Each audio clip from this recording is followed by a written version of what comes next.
Good morning, comic book fans. Welcome back to Comics in 5 Minutes. I'm your Evelyn Shorty, and it's going to be an odd week because our delivery arrived very late, and I'm going to get through as much as I can, and there's a lot of stuff to review this week. There might be some weekend specials. Today, though, we're starting with Prism, The Prism, in fact, by Matteo De Longis. I apologise if I've pronounced that name incorrectly, sir.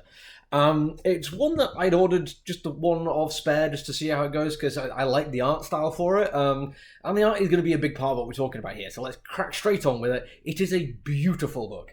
The closest I can think to describe it in ways that would make just quick and easy sense is that it has an almost anime manga style, but with much more of a European vibe to it. I mean, I'm going to show you just a little bit here.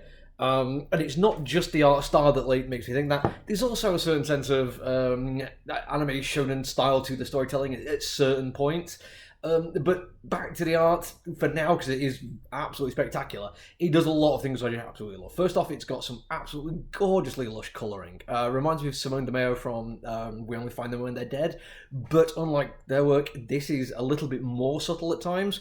There are periods where it's just like boardroom meetings and we have more fluorescent flat lighting, which shows that they know exactly what they're doing. They're not just going to put over lush, over dense colouring in just for the sake of it. They use it when it needs to be. So when you have this huge expansive rock star and somebody doing a halo jump from space while playing guitar to land on a stage at a gig, I mean, yeah, you're going to go all in on that kind of colouring. But when you don't need it, it's not overdone. And it is a beautiful line style as well. It looks fantastic. This artist clearly has a lot of love for cyberpunk as a genre. Go check out their Instagram. They do a lot of that kind of stuff. And it works kind of nicely because this is a cyberpunk story. In such that we have an evil corporation and we don't know who's trying to stop them at the moment. I don't know if the heroes are actually averse to it. Maybe they're part of the problem. It's going to be interesting to see how it plays out. But in the most basic terms, there is a threat to the planet called Smoke on the Water. This has a very strong musical vibe running throughout the entire comic book, and I love it, which was created when corporations started messing with harmonics. And now they're saying corporations, or different corporations, or different names of different people, who knows, but still very, very rich, powerful, hyper-capitalists are offering to save humanity using harmonics. Basically, sonic defenses against a thing that's, killing everything. And if you wanted a more on-the-nose look at how the fact that hyper-capitalist, technocrat kind of people who've been screwing us over for decades, if not centuries, with heightened technology, are now saying they can save us with heightened technology, I don't think you could find a better, just straight-to-the-point example than this. Now, I know I tend to look for this kind of thing in comic books, because as much as I will talk about writing and context and artwork and form and all those kind of things, I also look for meanings to the stories. I like the fact that it's not just telling me that, yes, they're going to fight this evil threat with heavy metal music. There's a point to it, which is that, yes, this kind of thing happens and capitalists are banned for doing it and also banned for claiming savers, while also taking a lot of money from public money to save us instead of the money they've made by selling us the stuff that's killing us.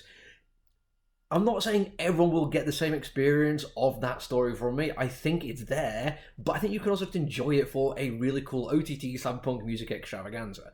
Speaking of things which not everyone might get in the same way as I do, there's a really nice thing, going back to the artwork again, they do throughout this, which is changing onomatopoeia slightly. Something I love, especially when it's done well and adds to form. I absolutely adore this kind of thing. But the very first page of this is talking about a device which changes onomatopoeia so you don't read it anymore, you will encounter the sound of it. Which is powered by the Prism, and they have a thing at the bottom where it's finger snapping. And usually in a comic you'd have the word snap right there, but instead they just have a visualization of the noise, an orange triangle. And those triangles and lines go out throughout the entire comic book. We never have written sound. We have visualizations of it, and the repetitive nature of some of them, and the changing of form, and the brightness and the colors that come on actually do make me imagine the sound. Now, I don't know if everyone will get the same experience of this. I think the human brain wiring looks different for almost everyone. Even some people don't have an internal monologue, and that is weird to me. But I think if it hits you that way, you are going to get something from it, and I think you would also get a lot from the rest of the story as well, because it does have some very, very cool writing.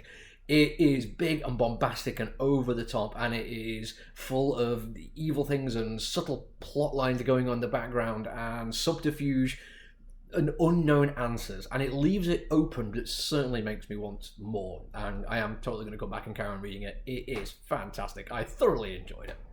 That's it for now, though. I hopefully get a few more reviews this week.